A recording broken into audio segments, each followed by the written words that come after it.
Sadhguru Nath Maharaj Ki Jai, and welcome to Jagadambe Reads Mahabharata 373. As you may remember, the Pandavas were sitting enraptured as Bhishma was telling them how he could be killed. They knew vaguely that Shikandin had been born to kill Bhishma, even as Drishtadyumna had been born to kill Drona. But this story of long ago, the story of the woman who loved Bhishma so passionately that she was ready to kill him to free him from his oath, the woman whose deep love looked like deadly hatred to the world of people, the woman who had the power to remember her previous birth, the woman who was the one person who understood the heart of this great being. This story made them humble. It was so sacred that they could not look at the great Bhishma with the reminiscent look in his eyes. They were silent in the presence of that suffering.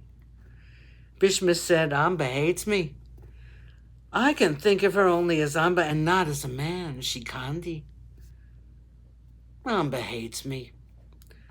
But love and hate have but a shifting connotation, a slight change in the point of view, and they are the same. She is the one person who will grant me release from this bondage of life, which has been imposed on me. This burden of life can be thrown away only with the help of Amba. Do not have any misgivings. Place Amba in front of my chariot. Looking at her eyes, spitting hatred, I will lay down my arms. Arjuna, you must stand behind Amba. You must kill me with your arrows. I can be killed only by you. I assure you, my blessings will rain on you once this is done by you. I will be killed and victory will be yours. Go home, my children, and sleep without any worry. I will sleep too tonight. I have not had any sleep for this many a day. I thank you for letting me sleep with joy in my heart." Bhishma was shedding tears of joy. The Pandavas were chastened by the tears of Bhishma. They fell at his feet. With their eyes wet and their heads hung down, they left the presence of Bhishma. They saw him seated with a strange unearthly smile on his lips. He looked as though he had already begun his journey to heaven. He looked like a god who was just resting for a few moments on earth. He suddenly looked young and happy.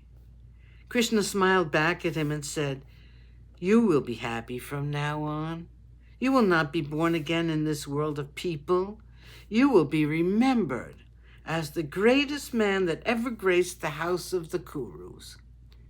Bhishma smiled his thanks for these words from Krishna. So they left him. The Pandavas reached their camp. With his voice choked with emotion, Arjuna said, "Krishna, how can I do it? I think of the old days when we were children. I would be full of dust and mud because of my playing in the mud. I would go to grandfather and rush to his lap with his white clothes soiled by me. He would laugh with me and play with me. I would sit on his lap and call him father.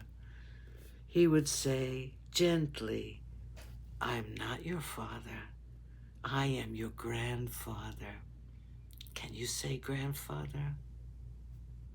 I would say grandfather, and he would hug me tight. I remember this when I think of tomorrow. How can I kill this beloved grandfather of ours? How can I enjoy victory with a result like that?" Sadhguru Nath Maharaj Ki Jai. Thank you for coming. I hope you come again.